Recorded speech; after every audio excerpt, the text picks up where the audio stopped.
Allow me pick Mark Ruhindi's mind on the tax policy dilemma, the fact that we don't have one. First of all, it's a new revelation. Ideally, we do have a tax policy. We do have a tax policy? He said it's short-term. It lacks a long-term element. In other words, it's not comprehensive enough.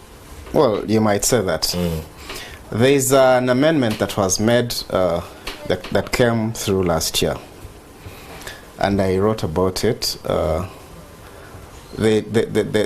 Parliament took away 20% the initial allowance on industrial buildings and plant and machinery. Yep.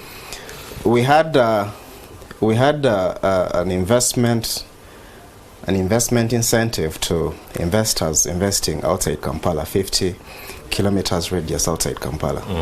So the business will be allowed to deduct a one-off 20% industrial allowance under capital deductions prior to the depreciation that is allowed.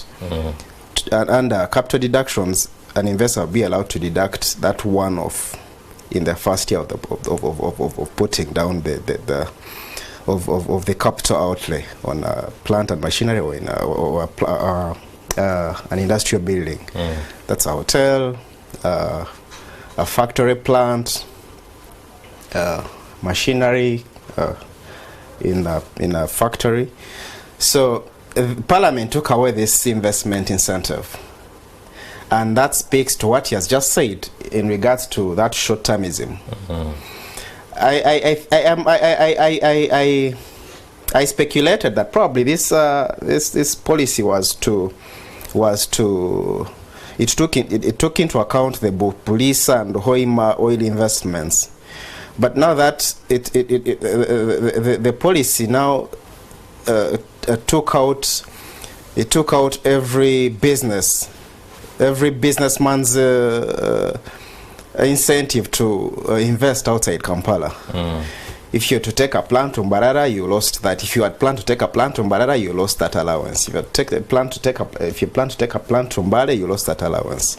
So the rest of the market was collateral damage. I just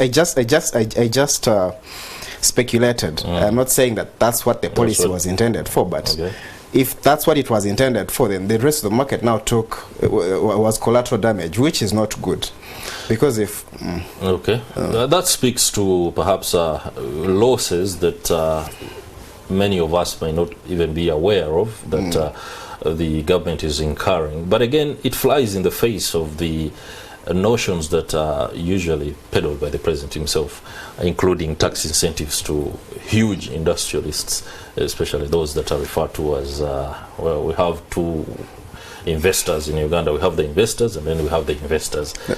But when tax incentives are rolled out to huge industrialists who are actually capable of increasing or significantly changing the revenue collection statistics for the good, then that is more like an economic own goal on our part as a country. It's not an own goal. The fact that this business is allowed to put down a lot of money, because this money is mobilized.